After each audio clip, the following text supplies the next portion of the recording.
Kalian tahu nggak apa sih alat yang digunakan untuk memindahkan beban turun atau naik agar dapat menahan beban untuk tetap menggantung di ketinggian?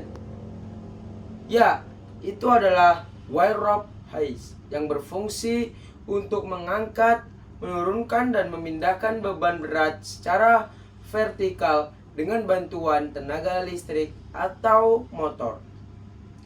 Dan masih ada banyak jenis lagi loh. Yuk, simak bareng-bareng. Satu, wire rope hoist. Ini contohnya. Jenis hoist ini banyak dijumpai dalam industri manufaktur, pembangkit listrik, pertambangan, konstruksi, dan bergudangan.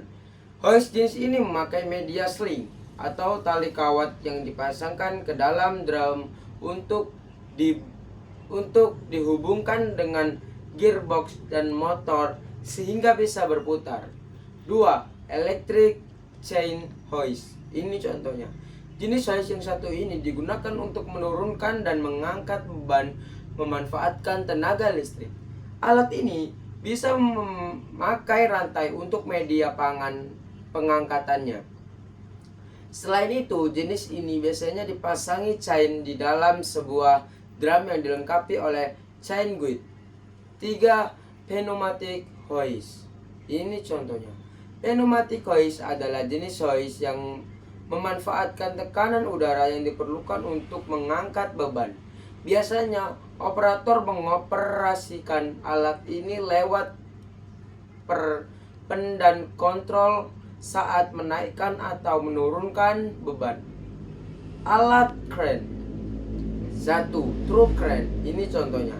Truck crane atau biasa disebut juga mobil crane merupakan jenis crane yang berpindah tempat tanpa bantuan alat pengangkutan dari proyek yang satu menuju proyek lainnya.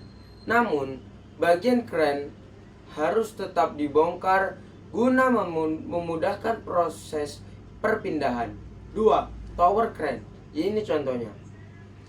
Tower crane adalah alat untuk mengangkat benda atau material baik secara horizontal maupun vertikal ke tempat tinggi dengan ruang gerak terbatas. Crane jenis ini dibagi menurut cara crane berdiri, yakni crane yang bisa berdiri bebas, crane yang dapat ditambahkan dalam bangunan, crane panjat, dan crane yang ada di atas rel. 3. Hoist crane. Ini contohnya. Hoist crane adalah sejenis pesawat pengangkat yang umumnya ada dalam perbengkelan dan pergudangan. Jenis crane ini biasanya diletakkan di langit-langit serta berjalan di rel khusus, di mana rel tersebut juga bisa bergerak maju mundur dalam satu arah.